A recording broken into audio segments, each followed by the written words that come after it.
Hello everyone. In this video I'm going to be going over how to set up and use Remote Desktop. And for those of you that don't know what it is and you just happen to stumble upon the video or someone might have suggested it to you, this is the process of connecting to a computer from a remote location, from a laptop or another computer at either your home or at another building. This is good if you have files or software that you can only use on one computer, or if it's a business license that you can only use at work. Um, this is good if you want to work from home or if you have employees that want to work from home. It's also good if you can't copy the file because it's too big, or if it's a QuickBook file and you want to keep it in one location. I'm going to go over a few different options we have here. There are dozens of different remote desktop software and applications that you can use, but the ones I'm going to be going over, first one is going to be TeamViewer. It is a free private use license, so you can use it, try it out, play around with it in your own time, but if you want to use it for your company, they have business licenses, which is a bit pricey, $749, but this is an unlimited license.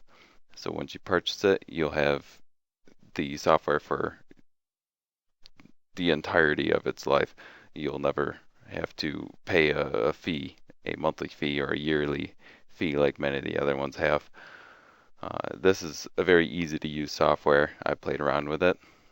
Another option would be LogMeIn. This is a yearly contract. It is free for basic use, also for private. They have a few different options that you can run through if you're interested in this option. I'll provide a link in the video. This is $69.95 per PC per user for the Pro version. The third option that I have here is Remote Desktop Manager. These three are the most common that popped up in the Google search engine, so I decided to go with these. This one is also a yearly license, so you can purchase a single license for $69.99, and you don't lose use of the program after the year. They just stop providing updates. So it's not like an antivirus that you'll lose use of it. Um, the one I'm going to be going over though is Chrome Remote Desktop, mostly because it is free for both private and business use. So if you need to use a free software, if you're very limited in funds, or if you just want to try it out, this is a very good way to start. First off, if you do not have Google Chrome browser, you're going to need it. And if you do have it, I'm going to provide a link in the video that you can just click and skip ahead. So right now I'm going to be going over how to install Google Chrome web browser. So first off, you want to find the web browser that you normally use, such as Internet Explorer, Mozilla Firefox, and I'm going to be using Firefox right here. You open up the program, and up here in the browser, you're going to want to go to www.google, and it'll bring you to the search engine. And right up here in the top right corner, you have Install Google Chrome. And you're going to want to click that, and then right in the center, click Download Chrome. You can either set it as your default browser or not. It's up to you, and it's up to you whether you want to send statistics to Google. So accept and install, and it's the program, and install it for you. So it's very easy for users that computers. It's actually a very good browser, and I use it as my main browser because of its usability. And it'll open itself once it's done. And if you do not have a Gmail account already, you're going to have to set one up. I will not go over that because it's pretty self-explanatory. So you're going to create a Google account, and then you're going to want to sign in to your Google account. And once you are signed in, I'm going to exit this because I'm already signed into my own. And it should open up to a main page, which would probably just be google.com. So now that you're signed in, you'll see your email up here at the top. And then to install the remote desktop, you are going to want to open a new tab. And then this will show your apps that are installed on the computer for Google Chrome. This works very similar to a smartphone. You can just click on an app and run it. We have YouTube here, Angry Birds, and a lot of useful things. And down here in the right bottom corner, there is Web Store. You're going to want to click that, and it'll open up the App Marketplace. And up here in the top left corner, there's a search option. And if you would type remote desktop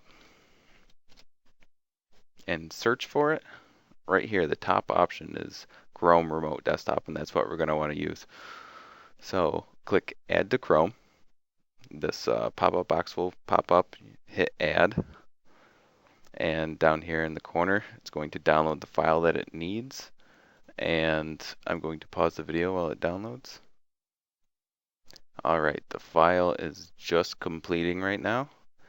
It will automatically install, and it'll open a new tab, and there it is. It popped up right on the apps list. So now I'm going to go over how you use this remote desktop.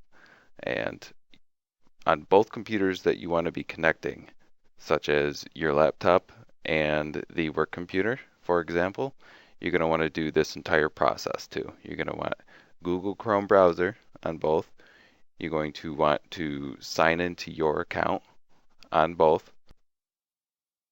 All right, first off, on the computer you're going to be connecting to, you're going to want to launch the app first.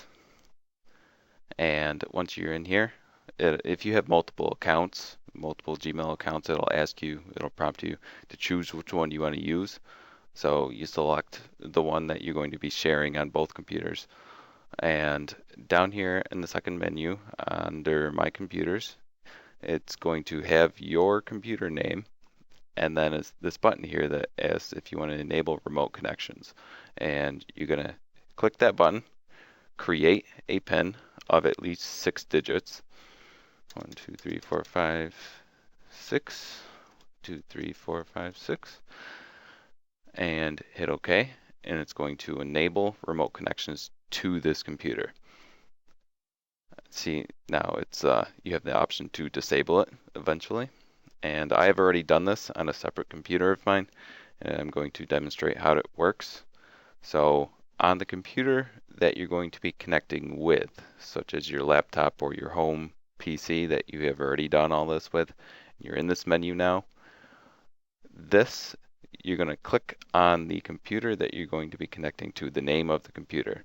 And this is my laptop right here. This is the computer I'm using. This is my laptop. So all you have to do is click it, type in the password that you created or the PIN number, and hit connect. And apparently my code is invalid.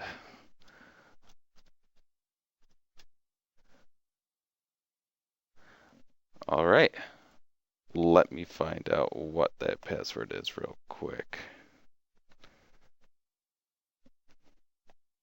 I must have done this at an earlier date.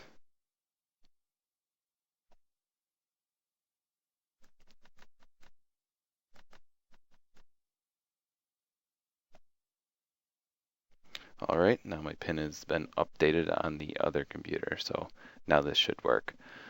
Click the computer you want to connect to, type in your PIN number, connect,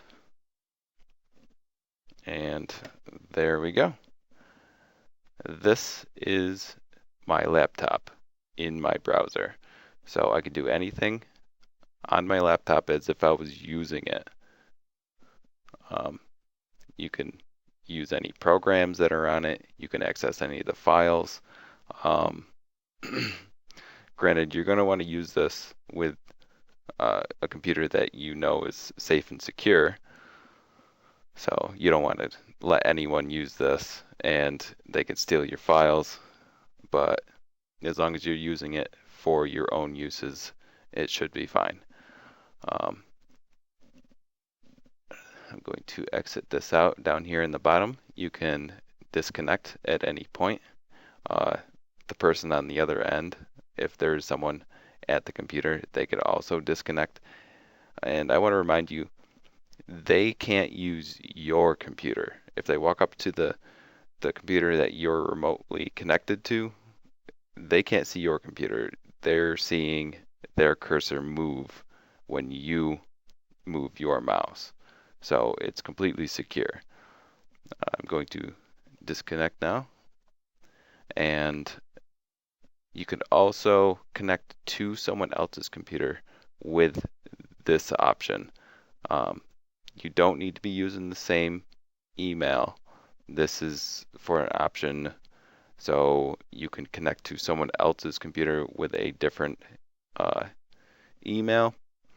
And basically, first off, the person that is going to be connected to would have to click share, and it's going to share their computer, as if I did right now. It'll generate a code, and basically you just give that code to the person that you want to connect to your computer, and they can click access, type in that code, and they'll be connected, and either user can disconnect it at any point. So as you can see, there are so many different uses for remote desktop, and it is especially useful for micro enterprises and small businesses whom have to work from home in many cases. So I hope this video has helped, and any questions or comments you can leave below, and I will get back to them. And best of luck in your future endeavors.